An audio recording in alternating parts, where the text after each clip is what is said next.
Hello mga ka-OE! Dahil nga tagprutas na dito sa Oriental Mindoro, so prutas mukbang muna tayo! Ito yung pinaka-favorite ko sa lahat. Ito pong prutas na ito ay uloy ang tawag dito sa amin. Meron nga pong nababahuan sa amin nito pero para sa akin napakasarap nito. Tamis! Ito naman pineapple, pinya, ika nga. Ang sarap, ang tamis! Ito naman ay rambutan. Ronggring po ang tawag dyan kasi may mga iba't ibang klase ang rambutan. May supsupin at saka tuklapin. Para sa akin po, mas masarap yung ronggring kasi matamis, madaling kainin. At gusto ko nga dyan nilalagay sa ref para mas masarap.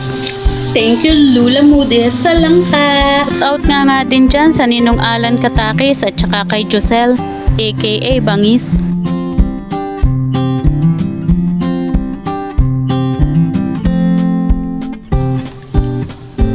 Ito naman pong prutas na ito ay santol. Merong maasim, matamis. At yan nga pong nakain kong yan matamis. Pwedeng ilahok sa kape. Char! Hindi naman nakakatawa eh. Ala, basta ka na eh. Makapagdadali lamang eh. Kumain ka na nga laang day yan. At wag nang babanat na papagayot. Nakakahiya lamang. What? Thank you mga ka-OE. Only enjoy!